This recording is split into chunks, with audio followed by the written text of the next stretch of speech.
Boa noite. Boa noite. O cinema nacional faz história no Festival de Cannes. Kleber Mendonça Filho vence como melhor diretor pelo filme O Agente Secreto. E Wagner Moura conquista de forma inédita o prêmio de melhor ator. Com os juros em alta, cresce o número de brasileiros que usam joias em troca de empréstimo. Mais de 15 milhões de contribuintes têm menos de uma semana para declarar o imposto de renda. No Rio, milhares de fiéis participam da Marcha para Jesus. Em São Paulo, o centro fica lotado com a virada cultural. No esporte, o feito de Hugo Calderano no tênis de mesa. Ele se tornou o primeiro atleta de fora da Ásia e da Europa a chegar à final do Mundial. Agora no Jornal Nacional.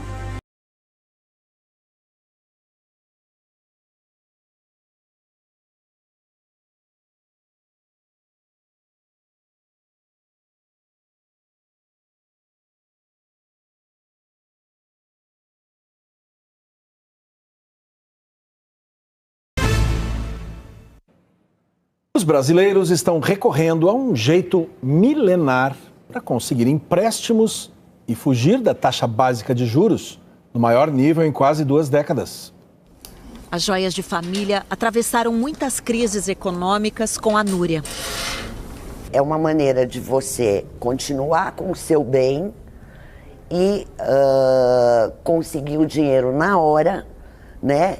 E não ter que pagar os juros altos de um empréstimo bancário. E com os juros do penhor, mesmo tendo um jurinho todo mês, a gente sabe que a gente vai conseguir dar conta desse pagamento.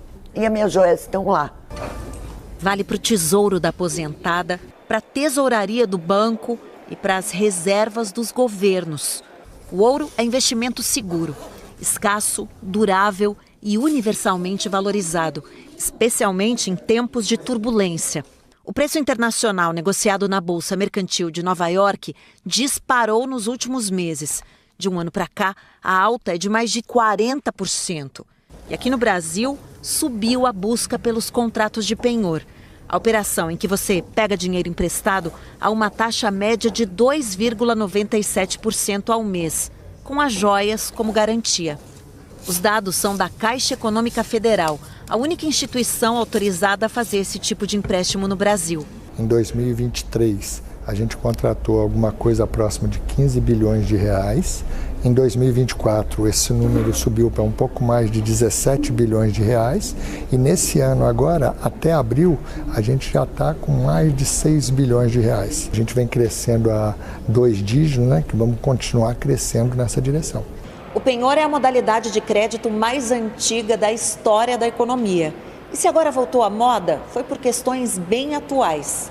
A instabilidade do cenário externo, com as guerras e a política comercial americana, levou os investidores a buscar segurança. Isso valorizou o ouro e, portanto, as joias do penhor.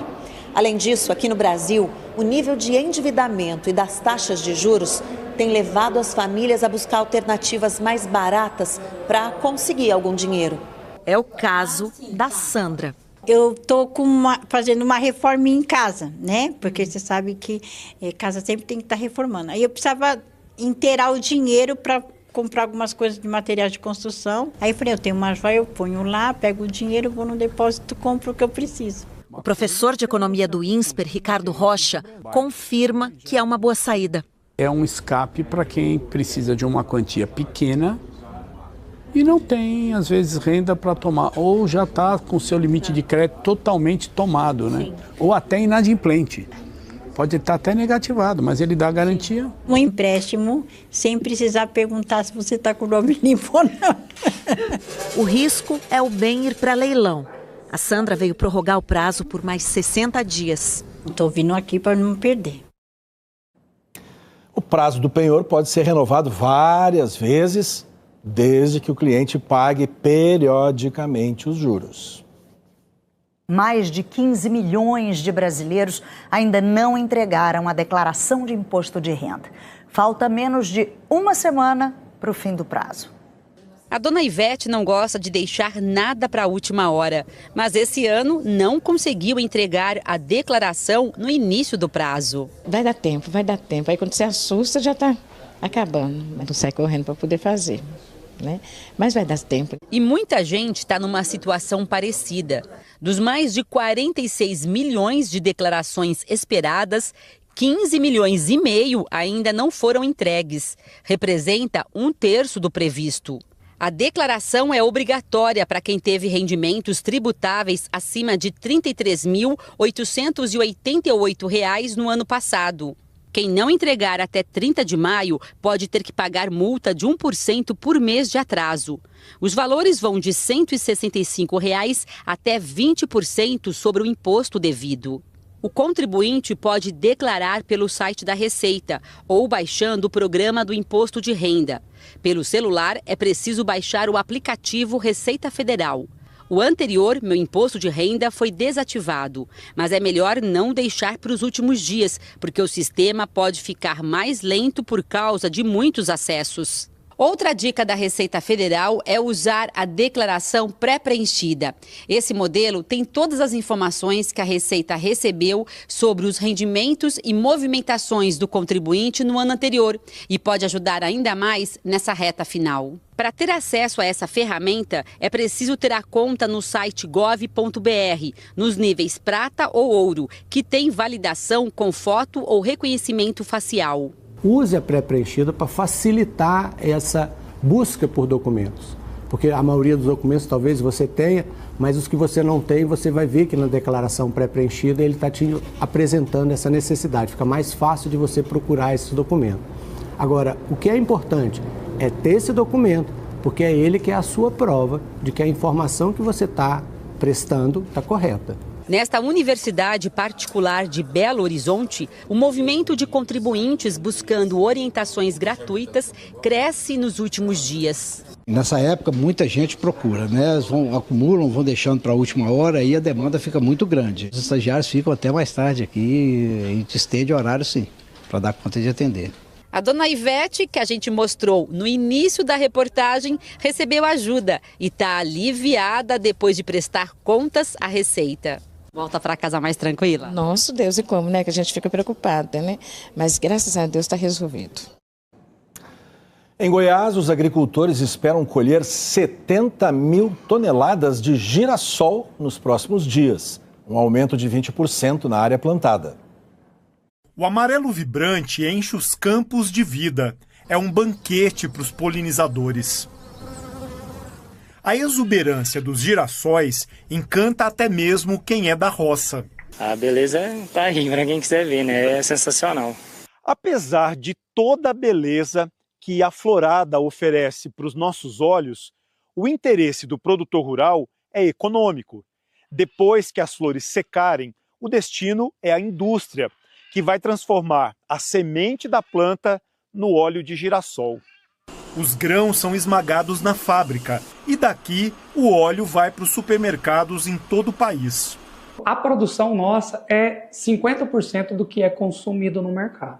Ou seja, nós temos oportunidade para nós dobrarmos a produção de óleo pensando em atender apenas o mercado interno. 50% do que é consumido no Brasil, ele vem da Argentina. Goiás é o maior produtor de girassol do Brasil. Neste ano, a área plantada cresceu 20% em relação à safra passada. O girassol, o próprio nome já diz, né? Girassol, ele gasta pouca chuva. E com um pouquinho de chuva que vier caindo, você vai conduzindo ele. Tanto é que você consegue chegar na florada com ele totalmente verde, com pouca chuva. O casal Simone e Marcílio começou a plantar girassol há 8 anos.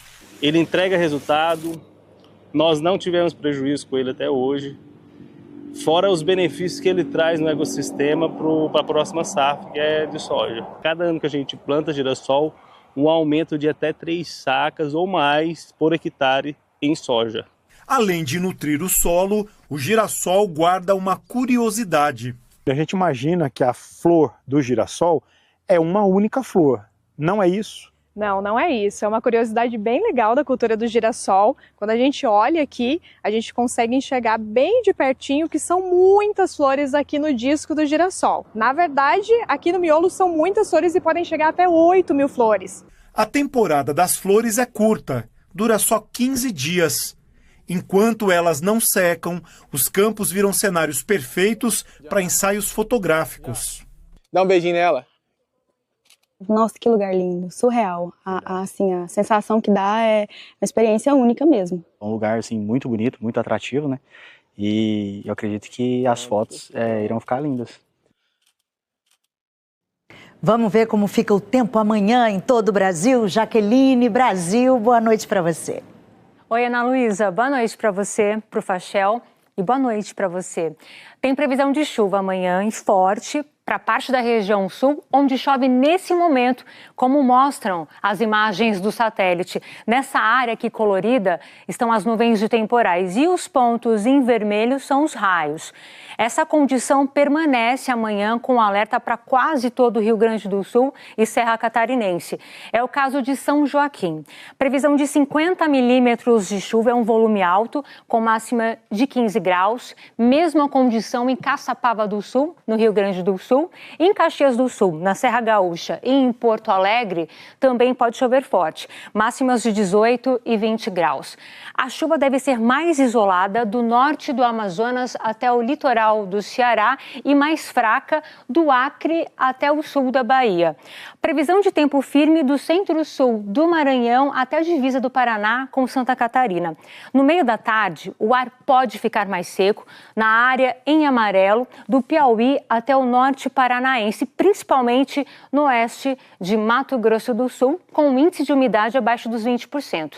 Em Teresina, Palmas e Cuiabá, a umidade deve cair bastante, com máximas de 33 e 31 graus e a mesma temperatura de Porto Velho e São Luís. Em Manaus e Salvador, 30, no Rio, 28, 26 em São Paulo e 22 em Curitiba. Aliás, na capital paulista, vai esquentar até quarta-feira, com máximas de 27 e 28 graus, depois esfria. Em Curitiba, até terça, os termômetros param nos 23 e depois vão para os 15 graus.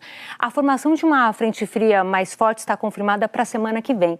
Como ela vai passar pelo continente, carregará mais ar gelado, derrubando as temperaturas consideravelmente.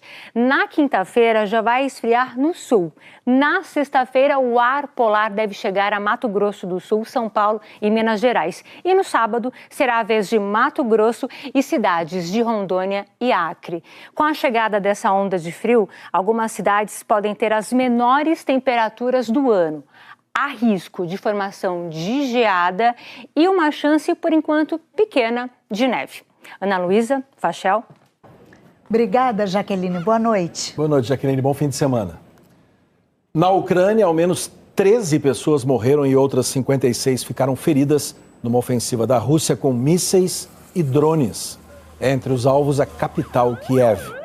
Hoje, os dois países concluíram mais uma etapa da troca de prisioneiros. O governo russo disse que vai apresentar os novos termos para um cessar-fogo assim que a troca de prisioneiros terminar. Até agora, o presidente Vladimir Putin tem exigido que a Ucrânia ceda os territórios ocupados na guerra. No Fantástico de amanhã, novos detalhes sobre o caso dos espiões russos que se passavam por brasileiros. Nossos repórteres vão mostrar como era a rotina do agente que usou documentos falsos para morar e trabalhar no Rio. A gente ia para barzinho junto, a galera da empresa dele, todo mundo é amigo nosso aqui. Você é irmão da Fátima, mãe do Daniel, um espião russo? Não, a minha irmã nunca teve filhos. Existe idade certa para começar a usar a rede social? Eu conversei sobre este e outros temas com o psicólogo Jonathan Haidt, um estudioso dos impactos do celular na vida dos jovens. Os filhos não devem ter rede social antes dos 16. Eles são sinceros, curiosos, todos estão no espectro autista e querem saber. Você morou na rua durante alguns anos, né? No quadro Pode Perguntar, quem responde é seu Jorge. Imagens e documentos exclusivos mostram como este homem que cometia pequenos crimes acabou se tornando um dos chefes do PCC. A trajetória de Marcos Roberto de Almeida, o Tuta, até ser preso na Bolívia. O futebol não para. E mulheres se armam contra drones russos. É a série Ucrânia, o Som e a Fúria. Elas viralizaram na internet. O sucesso de Marisete e Marisa, as freiras pop. Oi, gente, eu tô aqui com essa galera animada. Olha só. É diversão, é fantástico. Amanhã, logo depois do Domingão com o Hulk, nosso Domingo Juntos. A seguir, pesquisadores brasileiros fazem um cultivo inédito de cannabis para uso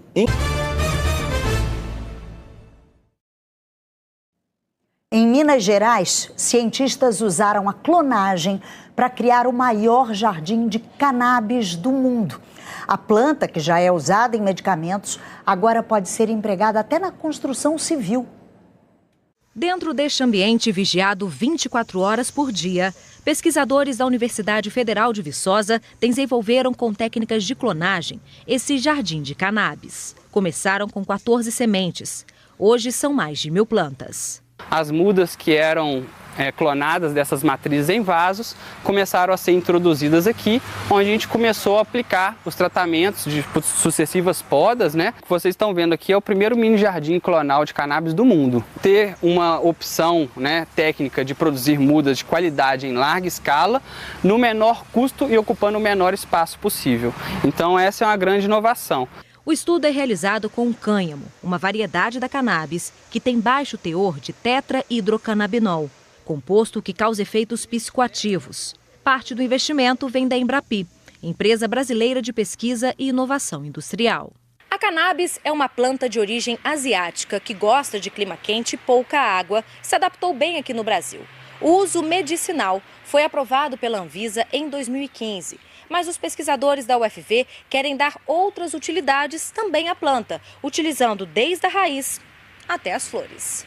A indústria farmacêutica usa o óleo extraído da flor em medicamentos para tratar epilepsia, mal de Parkinson, esclerose múltipla, câncer e efeitos colaterais de quimioterapia. O restante da planta segue para os laboratórios da universidade. Neste aqui, galhos, folhas e raízes são desidratados e aquecidos num forno. Se transformam em biochar, um carvão vegetal. Ele vai ajudar na captação de nutrientes da sua cultura e automaticamente, devido à sua porosidade, ele vai ajudar a reter água nesse solo também, em períodos secos. O caule é rico em fibras resistentes para a fabricação de tecidos, cordas e papel. A cannabis ela é uma fibra que apresenta aí uma dupla aptidão, né? Tem fibras longas e fibras curtas junto, né? Como a gente está fazendo um processo de cozimento de todo o material da cannabis, com aplicações do tipo para embalagem ou para papéis higiênicos, papéis toalha. A fibra pode ser incorporada em tijolos. O cimento é altamente poluente, né? Emissões de gases, né? Principalmente do CO2, né? E o que tem de diferencial nesse bloco, né? nesse tijolo, é que a quantidade de cimento que a gente utiliza é muito menor do que um bloco de concreto convencional. O trabalho inovador de uma pesquisadora brasileira ganhou o prêmio considerado o Nobel da Agricultura. Há 34 anos, a engenheira agrônoma Mariângela Hungria pesquisa formas de substituir fertilizantes químicos por alternativas sustentáveis. Um dos estudos identificou e selecionou bactérias que facilitam a fixação do nitrogênio nas lavouras de soja. O nutriente é indispensável para que as plantas cresçam e se desenvolvam. A pesquisa, feita na Embrapa Soja, em Londrina, no Paraná, deu origem a um produto chamado inoculante, que é misturado à semente na hora do plantio. Ele diminui o impacto ambiental e também é mais barato. Mariângela recebeu o prêmio da instituição americana World Food Prize, também conhecido como o Nobel da Agricultura. Não tenho dúvidas de afirmar que, se não fosse a fixação biológica do nitrogênio na soja, hoje nós não seríamos os maiores produtores e exportadores de soja do mundo, porque seria inviável economicamente. Hoje, 85% das áreas com cultivo de soja no país adotam a inoculação. Só no ano passado, esse método proporcionou uma economia de 140 bilhões de reais, segundo a estimativa da Embrapa. Esta fazenda aplica os resultados da pesquisa há pelo menos 20 anos. Com a tecnologia, os proprietários conseguiram reduzir os custos da lavoura de soja, a principal atividade agrícola por aqui. os resultados que eles dão é fantástico e a gente acompanha. Se a gente fosse trabalhar com adubo nitrogenado, em relação ao inoculante, eu diria que a gente teria um custo 10 vezes maior. A mesma tecnologia, mas com bactérias diferentes, pode ser usada em outras culturas, como milho, trigo e feijão. É produção mais eficiente e limpa. Todo ano a gente deixa de emitir mais de 200 milhões de toneladas de CO2 equivalente, né, para a atmosfera por usar a fixação biológica de nitrogênio, né, e não usar adubo nitrogenado feito à base de petróleo. Você vai produzir igual ou mais do que com os químicos. E, além disso, você vai melhorar a saúde do seu solo, ter alimentos mais nutritivos e estar contribuindo para o planeta, né, para a gente não emitir tantos gases de efeito estufa. No Rio, a Marcha para Jesus reuniu uma multidão hoje no centro da cidade. Fé traduzida em alegria. Crença demonstrada em cada gesto, em cada louvor a Jesus. Nada para Deus é impossível. Quando você marcha, você vai destruindo tudo que não é bom na sua vida. Então é muito bom você acreditar, a sua fé pode mover tudo. É a palavra mais importante em tudo que a gente tem que fazer no mundo, nas nossas escolhas, porque a porta só abre se Jesus quiser. A multidão de todas as idades foi chegando e a Avenida Presidente Vargas foi se tornando uma passarela tomada pela celebração ao amor, num coro de muitas vozes. Alegria! Entre hinos e louvores, famílias e membros de instituições religiosas, todos concentrados para um dia dedicado ao evento mais esperado pela comunidade evangélica. É um glória a Deus daqui que te arrepia. É um Jesus te ama ali que te arrepia também. Eu convido você, todo estar na marcha para Jesus. Não importa a tua religião, o importante é falar que Jesus ama todos nós. Nessa caminhada, gente de todos os cantos do Brasil. Para quem vive aqui ou para quem veio de longe, o pensamento é o mesmo. O tema da Marcha para Jesus este ano é a paz, é para todos. Cantando e dançando, os evangélicos seguiram e lotaram a pista do Sambódromo até a Praça da Apoteose. A Marcha para Jesus começou em 1998 e sempre foi um espaço de expressão e união para cristãos de todas as denominações.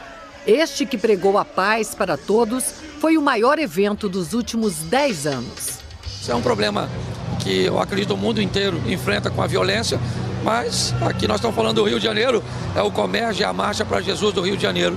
Então nós vamos colocar nossos joelhos no chão e pedir a Deus por um estado mais seguro. No palco montado na Apoteose, grandes nomes da música gospel, como Thales Roberto, que fez os fãs pularem no chão e nas arquibancadas.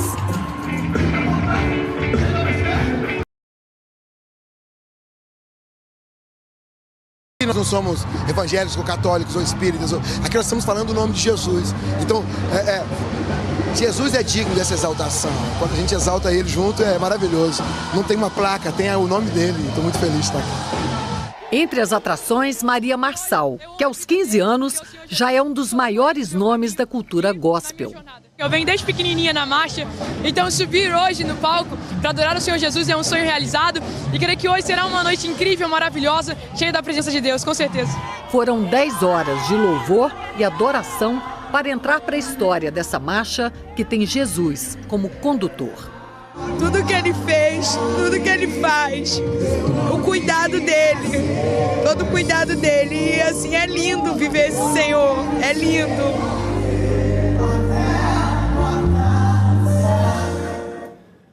A tradição das mulheres na culinária mineira é destaque de um festival gastronômico na cidade de Igarapé, região metropolitana de Belo Horizonte. A cozinha tem o calor do forno a lenha. Lilia sente a massa até achar o ponto. Ela aprendeu o jeito de fazer os biscoitos com a mãe. Era uma vida muito difícil, mas a mamãe se tornava uma vida muito fácil. E ela fazia e servia para nós esse biscoito. Ela falava assim, hoje a mesa está farta. Agora é levar para o forno na folha de bananeira e esperar 15 minutos. O biscoito de polvilho leva ingredientes que vieram do quintal.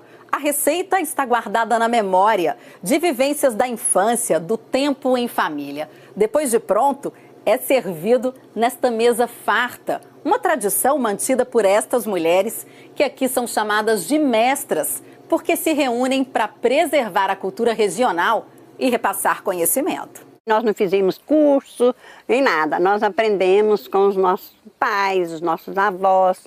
E a gente carrega até hoje.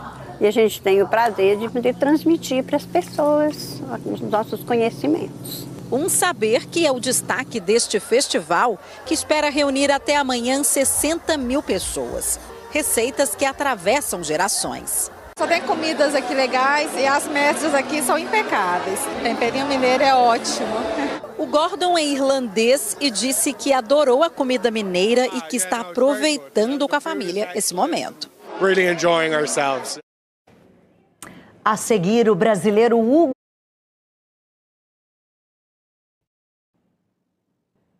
O brasileiro Hugo Calderano conseguiu hoje um feito inédito. Venceu a semifinal do Mundial do Tênis de Mesa e amanhã disputa o título do campeonato em Doha, no Catar. Calderano, número 3 do ranking mundial, enfrentou o chinês Liang Jinkung, o quinto. Jogo decidido no último set. Calderano saiu perdendo por 3-0. Conseguiu a virada, abriu 10-3 e ficou a 1 ponto do título. Aí, Jinkung fez 6 pontos seguidos, encostou no placar 10-9, mas Calderano conseguiu o pontinho que faltava. Pela primeira vez na história, um mesa-tenista de fora da Europa ou da Ásia... Tenho noção, sim, dos feitos, de tudo que está acontecendo e fico muito feliz, claro, por mim e pelas pessoas que estão ao meu redor, mas também pelo tênis de mesa brasileiro em geral. É muito bom ver isso acontecendo de fora também. A final é amanhã, 9h30 da manhã, com transmissão ao vivo do Sport TV. O adversário é outro chinês, Wang Chunqing, número 2 do mundo. Calderano venceu o último confronto contra ele. Foi brigar por um título mundial, é uma coisa realmente incrível e espero que vocês estejam todos comigo. Valeu. O futuro técnico da seleção brasileira de futebol, Carlo Ancelotti, fez hoje o último jogo no comando do Real Madrid. O time venceu a Real Sociedad com 2 gols do francês Mbappé e terminou o campeonato espanhol em segundo lugar, atrás do Barcelona. Ancelotti recebeu muitas homenagens da torcida do clube espanhol, onde estava desde 2021. O italiano é o técnico com mais títulos da Liga dos Campeões, principal competição do futebol europeu. São 5 conquistas, 3 delas pelo Real Madrid. A apresentação de Ancelotti como técnico da seleção está marcada para segunda-feira de tarde, no Rio de Janeiro. 2 jogos abriram hoje a 10ª rodada do Campeonato Brasileiro. O São Paulo recebeu o Mirassol. Gabriel aproveitou o rebote e marcou o primeiro. Enzo Dias fez pênalti em Chico Kim. Reinaldo bateu e aumentou. Mirassol 2, São Paulo 0. No outro jogo da noite, o Fluminense venceu de virada o Vasco no Maracanã por 2-1. Amanhã tem Palmeiras e Flamengo ao vivo na Globo, às 4 da tarde, horário de Brasília. Um confronto entre os times que dominam o futebol brasileiro nos últimos anos. Mesmo uma máquina moderna levaria um tempo para contar 2,840 bilhões de reais. É o valor aproximado que dá a soma dos elencos mais caros do Campeonato Brasileiro. Pelo lado do Palmeiras, os destaques são Vitor Roque, Paulinho e Estevão, o jogador com maior valor de mercado no país atualmente. Nem o principal prêmio da história da Mega Sena, pago para um único apostador de 289 milhões de reais, seria suficiente para contratar o atacante já negociado com o Chelsea. O elenco do Flamengo também está na casa do bilhão. Os maiores valores de mercado são de Gerson, De La Cruz e Pedro. Serão muitas estrelas no clássico deste domingo em São Paulo. Temos um respeito muito grande um pelo outro. Então, vai ser um grande jogo, vai ser um clássico moderno, do futebol brasileiro. Do ponto de vista do torcedor, um elenco bilionário fica ainda mais valioso com títulos e os dois clubes têm conseguido transformar investimentos em conquistas nas últimas temporadas.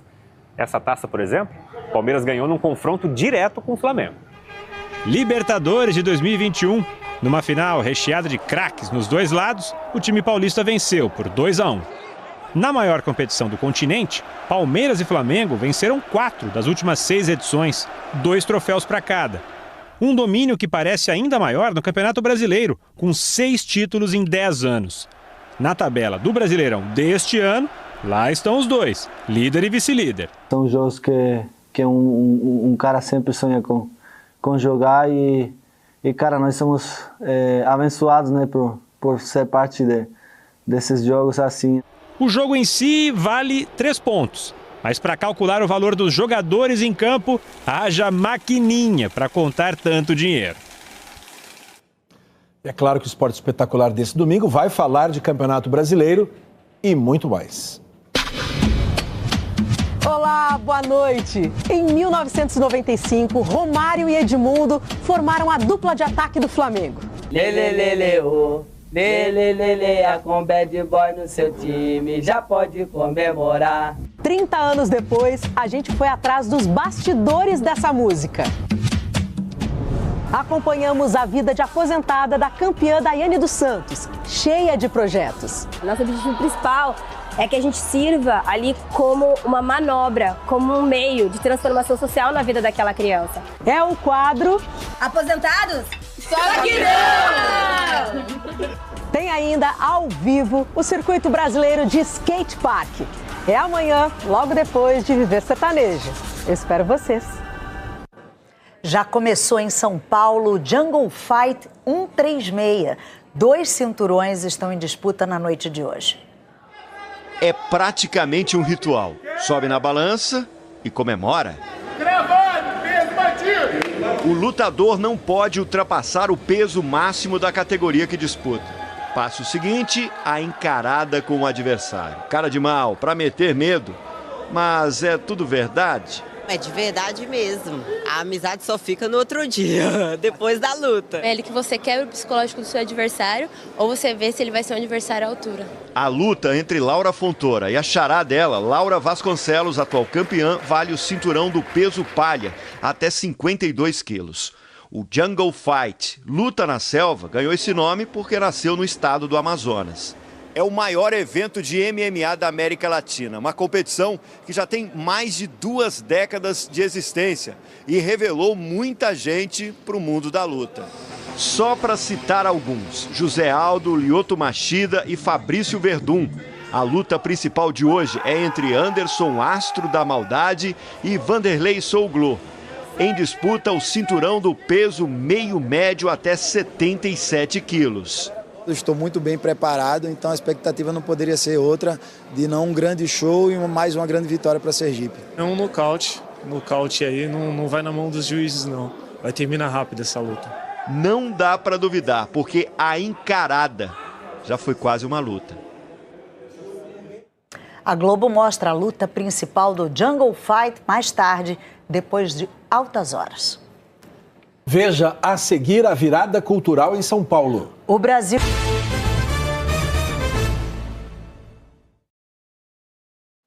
O centro de São Paulo está lotado nesse momento com a virada cultural. O Felipe Guedes está acompanhando os shows no Vale do Anhangabaú. Conversa com a gente ao vivo. Felipe, boa noite. Espero para ver se você tem.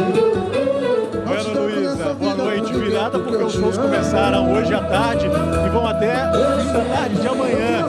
Vão virar a madrugada. Então, uma programação cultural de 24 horas espalhada pela cidade. Aqui em São Paulo deu uma esfriada, está fazendo mais ou menos 17 graus. Agora, dá uma olhada no pessoal aqui, se tem alguém ligando para isso. Até porque ali no meio deve estar muito mais quente do que esses 17 graus, né? O pessoal aqui está curtindo o finalzinho do show do Belo. Foi o segundo show nesse palco aqui no centro da capital. Mas Cina Melo e Simorinha com a orquestra de Heliópolis. Às 10 da noite ainda tem show do Silva. São 21 palcos montados em várias regiões da cidade, a maior parte nos bairros, justamente para o pessoal poder aproveitar. Hoje, mais cedo, na Zona Sul, teve show do Pablo do Arrocha, e ficou lotado. A virada cultural tem ainda virada literária, show de orquestra, tem uma virada para criança.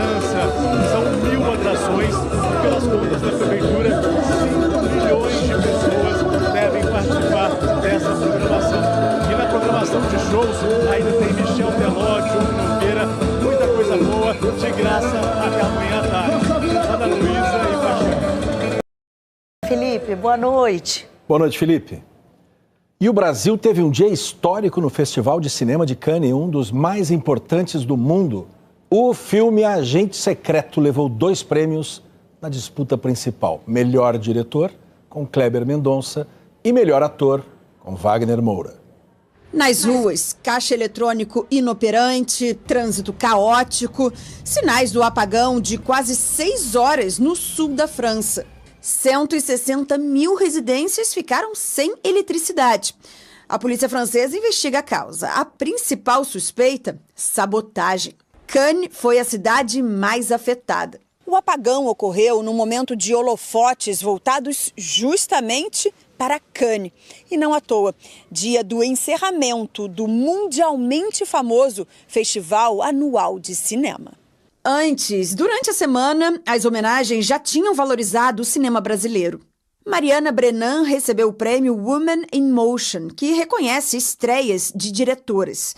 Ela dirigiu Manas, uma produção da Inquietude, em parceria com Globo Filmes, Canal Brasil, Pródigo e Fado Filmes. Já o documentário brasileiro Para Vigo Me Boi foi exibido no festival. O filme da Coqueirão Pictures, em coprodução com Globo Filmes, Globo News, Cinedoc, Raccord e do Alto Produções, celebra a vida e obra do diretor Cacá Diegues. Hoje o Brasil teve ainda mais o que comemorar. O filme O Agente Secreto fez história. Suas ordens, Marcelo. O longa, ambientado na ditadura militar, conta a história de um professor que se muda para o Recife e descobre que está sendo espionado. O filme levou 2 prêmios na competição oficial, feito inédito para um filme nacional. Wagner Moura venceu como melhor ator, o primeiro brasileiro a conquistar a categoria. O diretor Kleber Mendonça Filho recebeu o troféu no lugar dele, que está em Londres. Ele não apenas é um ator excepcional, mas também uma pessoa ótima, disse o diretor em inglês. He's not only a great actor, he's also a great person. Depois, Kleber Mendonça Filho teve que voltar ao palco para receber o prêmio de melhor direção. E brincou. Eu já estava bebendo champanhe. I was having champagne. O Agente Secreto também concorreu a melhor filme. A Palma de Ouro acabou para Um Simples Acidente, rodado no Irã, sem autorização oficial, pelo diretor Jafar Panahi, perseguido pelo regime. Kleber Mendonça Filho destacou a importância dos prêmios, incluindo o da Federação Internacional da Imprensa Cinematográfica, concedido de forma paralela ao festival. A defesa da cultura através do cinema, do teatro, da literatura, da música, ela é prova de soberania nacional. Eu acho que o Brasil é uma fonte inesgotável de história, né, e de poesia. Acho que o povo brasileiro é um grande povo, né? E todos nós temos muitas histórias para contar. O crítico de cinema Marcelo Janot destacou que os prêmios podem funcionar como pontes para o mercado internacional. Sem dúvida, Cannes é hoje a maior vitrine internacional para um filme, né? A gente tem visto, inclusive no Oscar, né? Os últimos vencedores do Oscar foram filmes premiados em Cannes. Então é importantíssima essa visibilidade que o festival dá. O Brasil já tinha conquistado premiações em Cannes de melhor filme com Pagador de Promessas, de Anselmo Duarte, melhor direção com Glauber Rocha por O Dragão da Maldade contra o Santo Guerreiro, melhor ator revelação com Rodrigo Santoro e Ricardo Teodoro e melhor atriz com Fernanda Torres e Sandra Corvelloni. Da capital britânica, Wagner Moura dividiu a emoção de levar o prêmio e representar o Brasil no exterior. E é para o Brasil, eu fico muito feliz mesmo. É um prêmio para o Brasil, para os que acreditam na cultura brasileira, para jovens que querem, principalmente no Nordeste, de onde eu venho, de onde Kleber vem, e a cultura tem uma importância e a gente poder ter uma carreira como artistas brasileiros. O Brasil tem vocação para a cultura. Parabéns ao cinema brasileiro. Que ano para o cinema brasileiro. Mais uma vez o cinema brasileiro sendo reconhecido internacionalmente. O Jornal Nacional fica por aqui. Uma ótima noite. Boa noite e bom domingo. Olha aí, rapaziada, ó, o padrão que tá as mudinhas de alface. Linda demais da conta. Então essas aqui, ó, já estão prontas para ir para as bancadas. Aquelas de lá, ó, uma semana só de diferença, né? Para essas de cá. Essas aqui a gente vai colocar hoje nas bancadas já. E estão todas saudinhas, ó. Germinou 100%. Você vê que a bandeja tá sem nenhuma falha, ó. 100% mesmo, pessoal. Lembrando que a gente só colocou uma semente por célula, ó, e todas germinaram. Então, essa daí tá aprovada na germinação.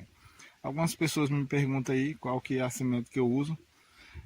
Logo, logo, eu vou estar falando para vocês aí. Ver como é que se sai, pra gente ver se realmente vai sair aprovada também nas bancadas, né, pessoal? Olha lá, aquela mais nova, como que tá toda padrão também, ó. Ó, show mesmo, muito bonita. Olha aí, ó. Alface da Blue Seed 0,55.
Galera, o meu sistema de oxigenação aqui, como que funciona?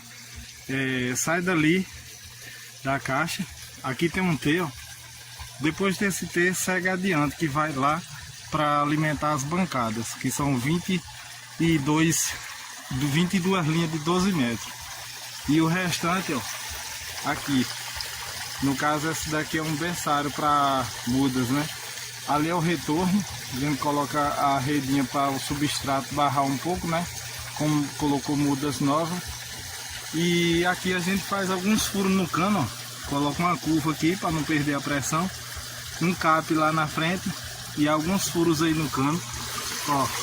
Aí vai ter essa oxigenação aí e ainda mais a oxigenação do retorno lá. Agora nesse momento tá caindo um pouco lá por conta do substrato, mas assim que a gente parar um pouco aqui de descer substrato, né, que é no primeiro dia que retirar ali, aí ali também vai dar oxigenação com a quedinha da água, né, fazer bolha.